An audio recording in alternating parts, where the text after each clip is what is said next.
भाई हम हिंदुस्तानियों को बतियाना बड़ा पसंद है। बंगाली में अड्डा, उड़िया में खोटी, कन्नड़ा में हरटे और हिंदी में पुलियाबाजी। इस कला के लिए हमारी हर भाषा में एक शब्द है। तो प्रणय और मैं तो अक्सर मिलकर पुलियाबाजी करते ही रहते हैं। हमने सोचा कि आपको भी इसमें शामिल कर लिया जाए।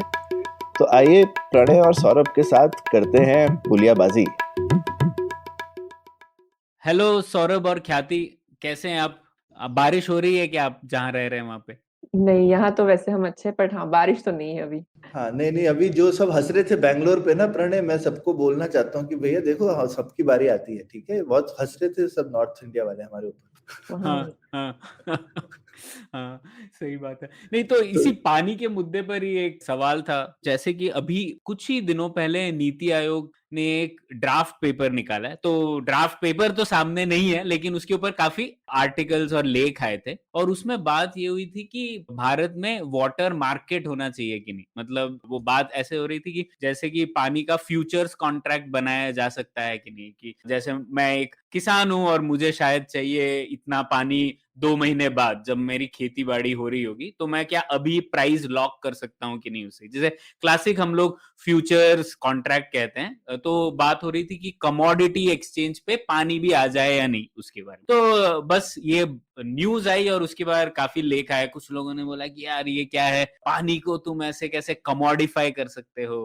पानी तो जरूरी है हर इंसान के लिए। तो हमें लगा इसी के ऊपर एक चर्चा होनी चाहिए कि ये वाटर मार्केट्स क्या है, पानी की कीमत कितनी होनी चाहिए। तो उसी पे बात करते हैं आज की पुलियाबाजी में। बढ़िया है, तो ख्याति तुमसे शुरू करते हैं, क्या ख्याल है? हाँ, तो मैं ये सोच रही थी कि हमारी संस्कृति में हमें थोड़ा अनकंफर्टेबल फील करते हैं ना, जब हम पानी की कीमत के बारे में बात करते हैं, तो थोड़ा-सा हमारा सिस्टम वन रिस्पॉन्स ये आता है कि अरे पानी तो फ्री होना चाहिए, मतलब सबको मिलना चाहिए, है ना? तो इसको आप कैसे देखते हैं कि ये जो हमारा एक, मतलब ये कभी-कभी मेरा खुद का भी हो जाता है कि जब कोई बोलता है कि अरे पानी के लिए पैसा देना है, तो मुझे लगता है कि अरे क्या ये सही है? तो ये क्वेश्चन रहता है लोगों के दिमाग में, राइट? तो आप किस एंगल से ये सोचते हैं कि यहाँ से हम शुरू कर सकते हैं? देखो, मैं तो हमेशा ये सोचता हूँ, एक हम लोग जो है ना, मुझे लगता है आम जनता की तरह से जब हम सोचते हैं तो हम एक ग्राहक की तरह सोचते हैं, कंज्यूमर की तरह से। और उसमें ऑब्वियसली लगता है कि भाई पानी तो एक लाइक जिंदा रहने की एक बेसिक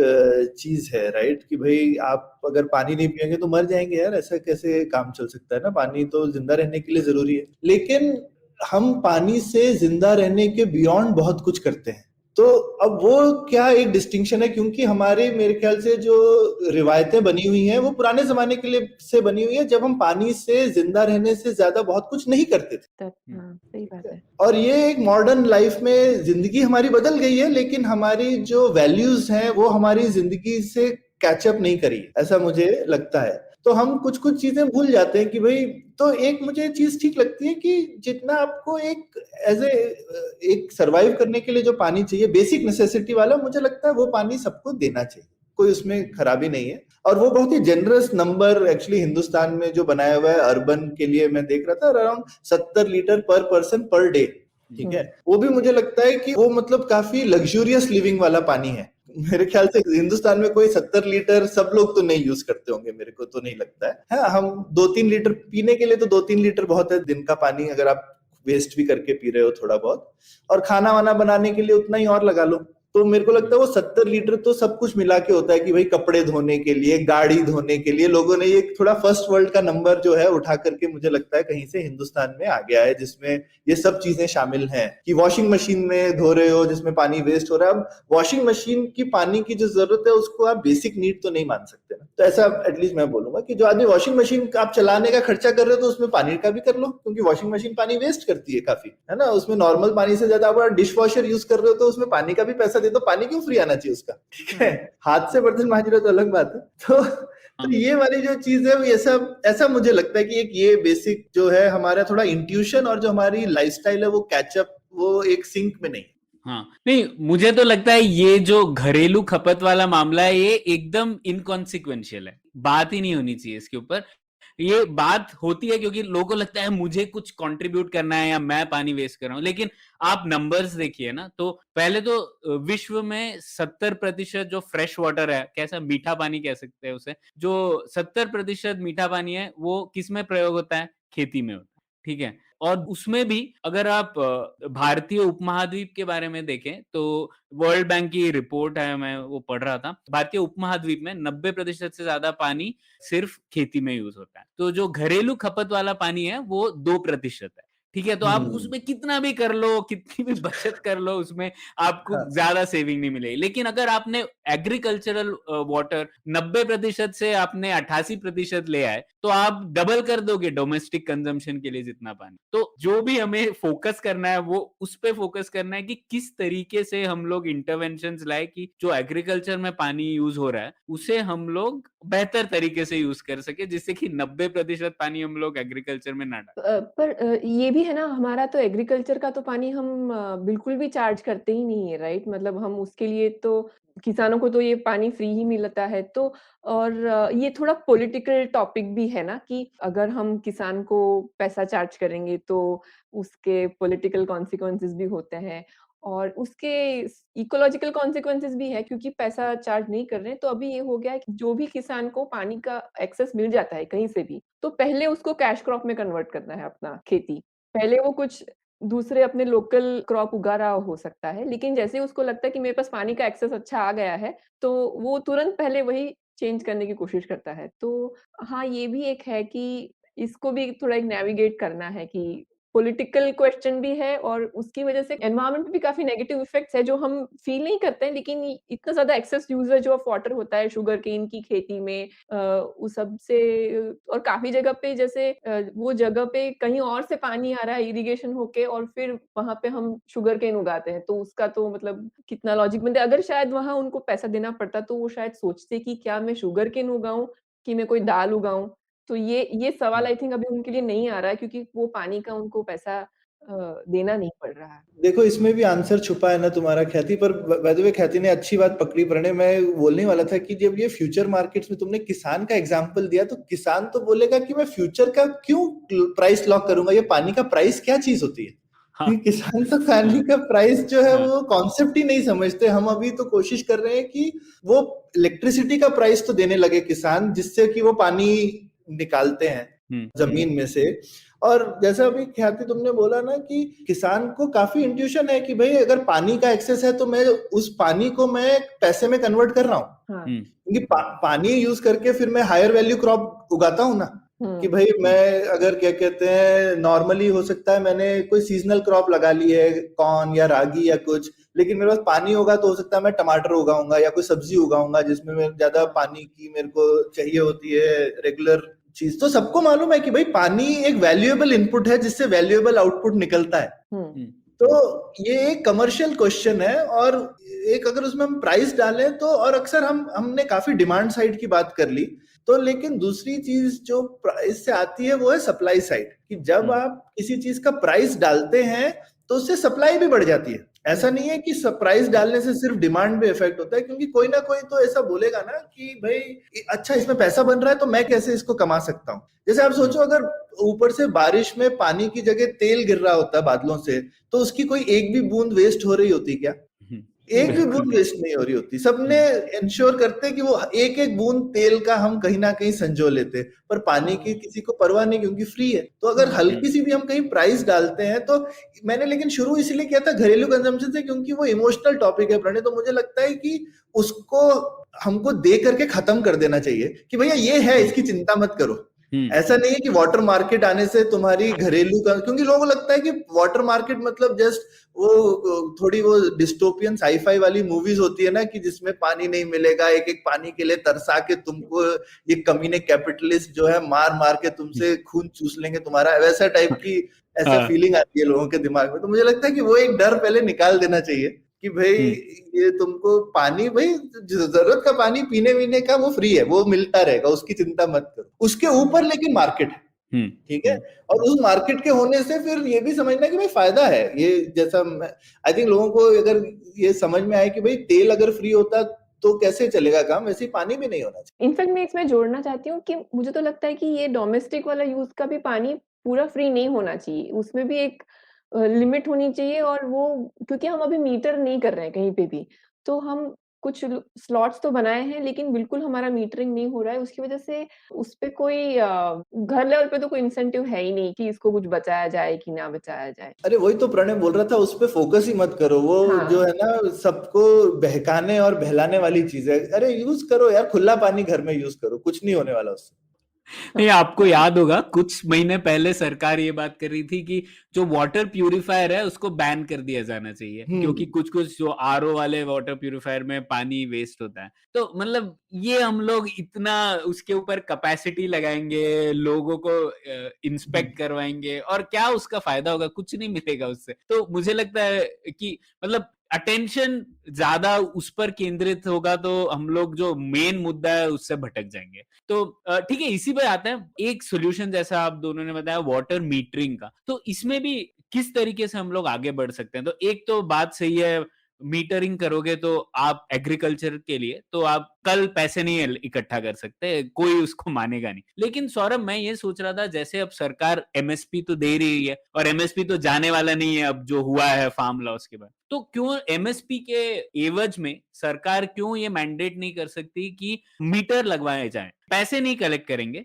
लेकिन एटलीस्ट पता तो हो कि कितना पानी आप यूज कर रहे हो, यार कितना सब्सिडी सरकार दे रही है। अगर शायद मतलब एक फार्मर लेवल पे नहीं, लेकिन एक सिटी लेवल पर या एक विलेज लेवल पर तो मीटरिंग होनी चाहिए। तो ये इसके बारे में आपको क्या लगता है? हाँ, ये मतलब पहले डेटा आए, लेकिन मुझे क्या लगता है कि ऐसे सिर्फ लोगों को डेटा होगा और उस डेटा की कोई वैल्यू नहीं होगी ना, तो वो डेटा को एक तो कोई सीरियसली लेगा नहीं प्रणय, और वो डेटा कलेक्शन का इंसेंटिव भी नहीं बनेगा। तो सिर्फ ये बोलना कि सिर्फ मीटरिंग हो जाए और पैसे नहीं, मुझे लगता है ये टियरिंग एक अच्छा कॉन्सेप्ट है, मतलब, और घरों से भी शुरू कर सकते हैं, क्योंकि फिर फार्मर्स को, उसमें भी पॉलिटिकल क्वेश्चन है, फार्मर्स को तुम पैसा लोगे और घर वालों से नहीं लोगे तो वो लोग गाली देंगे ही ना तुमको। तो हर जगह पे अगर मुझे लगता है कुछ टियर कर लिया जाए कि भाई देखो, इतना अगर आपके घर में इतने लोग हैं तो इतने लीटर पानी, जो भी 70 इंटू 3, चलो 300 लीटर रोज का ले लो यार, ठीक है, ऐसे परेशान मत हो, अच्छे से खुला पानी राइट जो है वो तुम ले लो।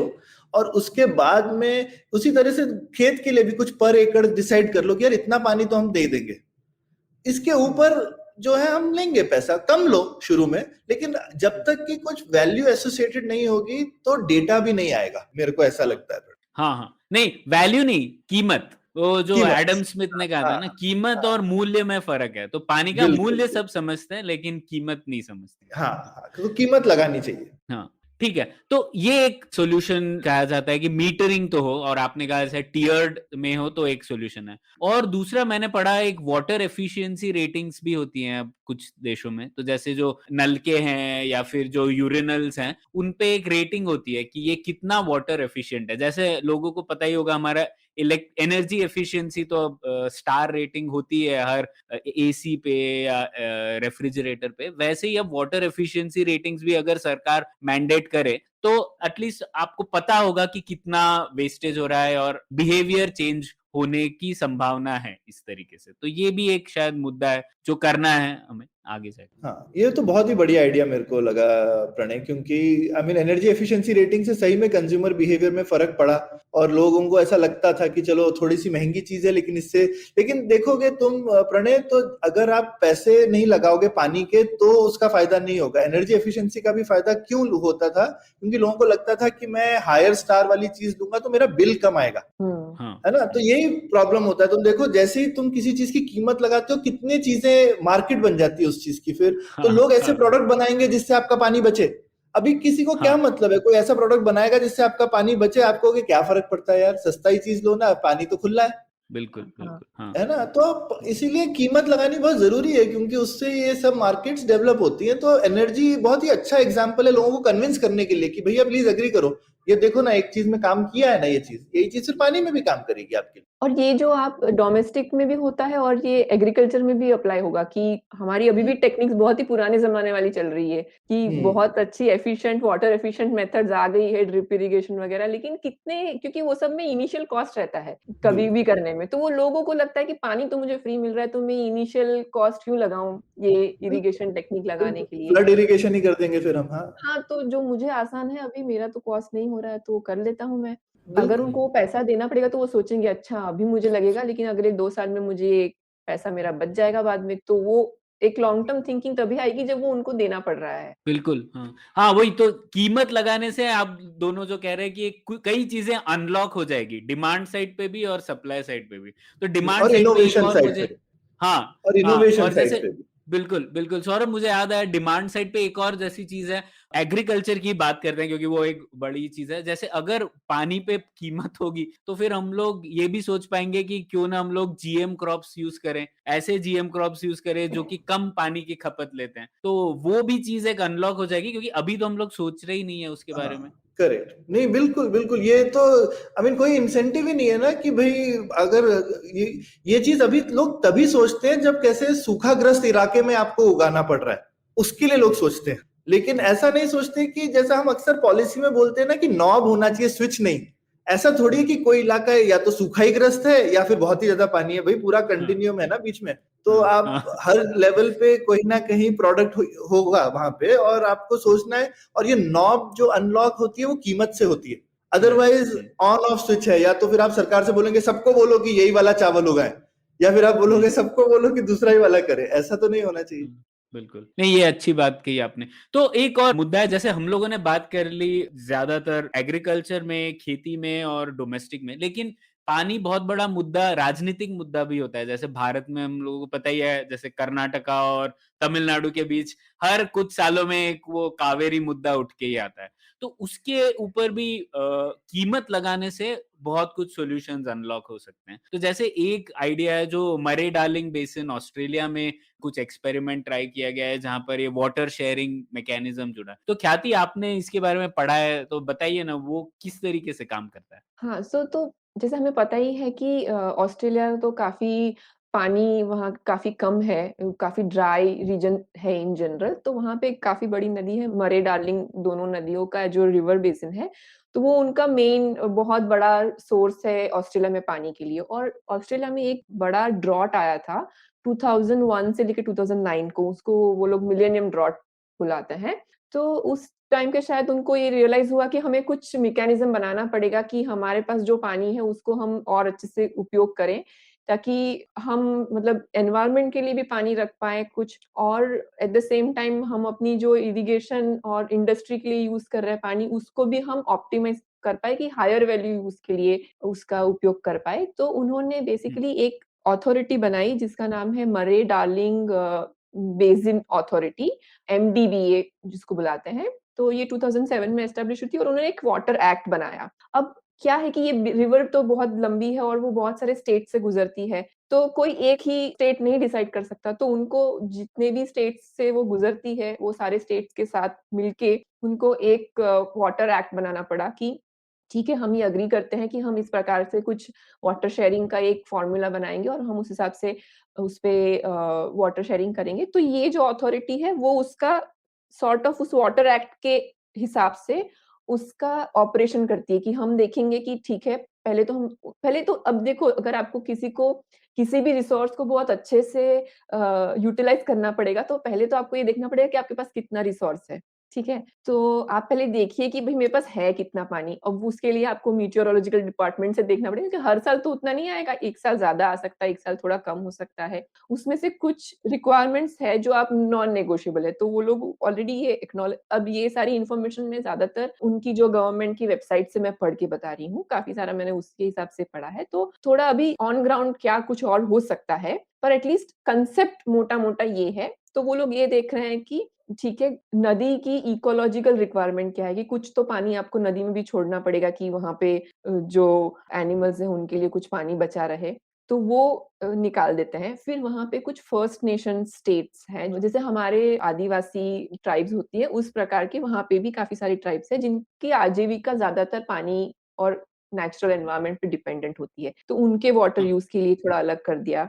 और फिर ह्यूमन बीइंग्स या अदर क्रिटिकल यूज़ के लिए, क्योंकि हमारे पीने के पानी के लिए भी होना चाहिए। तो ये सारा जो राशन पहले उन्होंने अकाउंटिंग साइड पे रखने के बाद एक नंबर आता है कि हमारे पास अब इतना पानी है जो हम कंज़्यूम कर सकते हैं।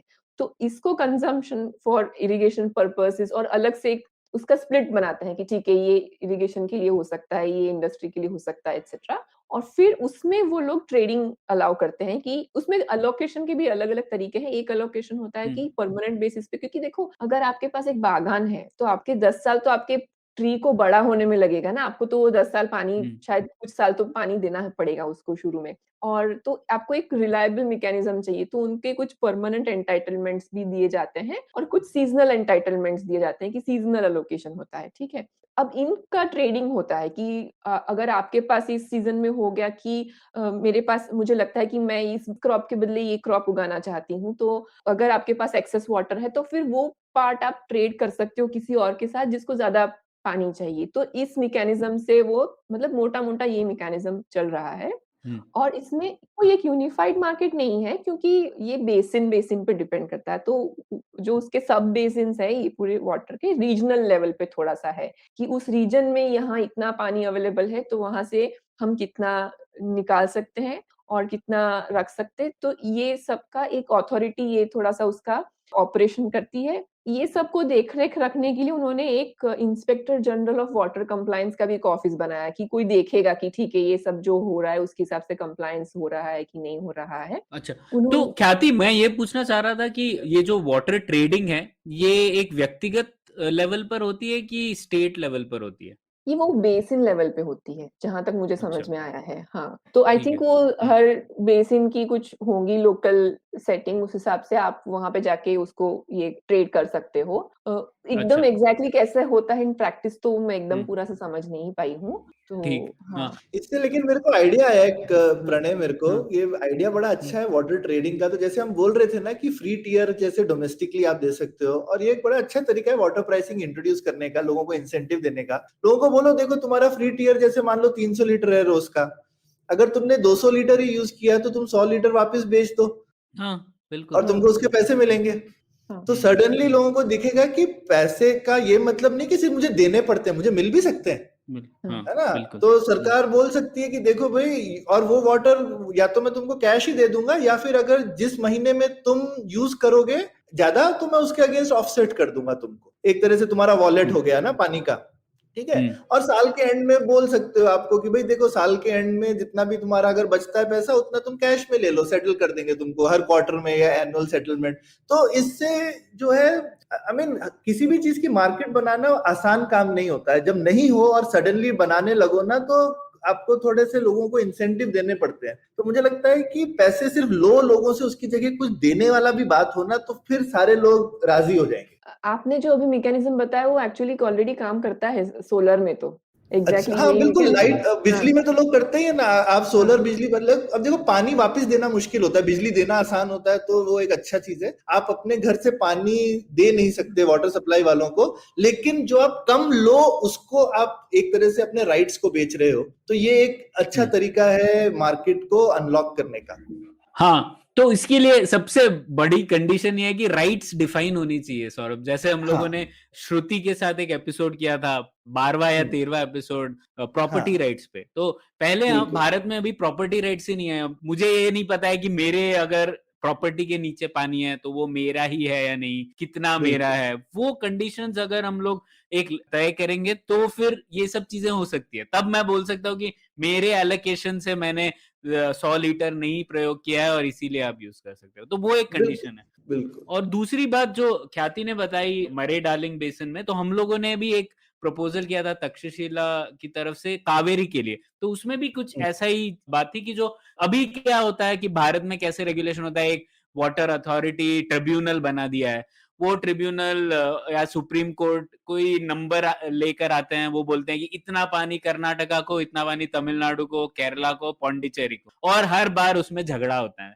तो ये नंबर आप कैसे ला रहे हो? वो उसकी जगह हम लोगों ने यही बोला था कि जो एक मैंडेटेड लिमिट है, जो बेसिक लिमिट होती है, वो सब स्टेट्स को एक उनका कोटा तय होना चाहिए। उसके ऊपर अगर वो प्रयोग कर रहे हैं तो उन्हें पैसा देना पड़ेगा एक फंड में, और अगर वो उससे कम प्रयोग कर रहे हैं तो वो फंड उन्हें पैसा देगा। ठीक है। और हम लोगों ने इंसेंटिवाइज करने के लिए ये कहा था कि जो जितना पैसा आपको मिलेगा, 1 लीटर अगर आपने कम यूज किया वो ज्यादा होगा बजाय इसके अगर आपने उसका प्रयोग किया, तो जैसे हम लोगों ने कह रहा था कि अगर आपने पर टीएमसी पानी कम यूज किया तो आपको 38 करोड़ मिलेंगे, लेकिन अगर आपने अपने लिमिट से ज्यादा यूज किया तो आपको 26 करोड़ देने पड़ेंगे। तो ये एक इंसेंटिव है और कि आप पानी बचाओ, तो इसमें पैसा ज्यादा जाएगा, और पैसा तो ज्यादा जाएगा तो union government, state government fund, पैसा तो डालना पड़ेगा इसमें, ऐसा नहीं है कि फ्री होगा। लेकिन फिर भी अगर ये तरीका यूज करेंगे तो हम लोग और चीजें अनलॉक करेंगे। तमिलनाडु, कर्नाटका सब लोग सोचेंगे कि मैं कैसे और पैसे बचा सकता हूं, तो वो लोग जो हम कहते हैं ना कैसे वाटर कंजर्वेशन करना है उसके लिए इंसेंटिव्स होंगे। तो ये कुछ तरीके हैं जो हम लोग प्रयोग कर सकते हैं। बहुत बढ़िया आइडिया। किसी ने इस पे लेकिन मतलब घास नहीं डाली ना तुम्हारे आइडिया पे? नहीं, किसी ने नहीं डाली, क्योंकि वही है पानी तो ज्यादा ही पॉलिटिकल मुद्दा हो गया है कि क्यों करें कुछ इसके ऊपर। हाँ, पानी फेर दिया लोगों ने आइडिया के ऊपर है मतलब।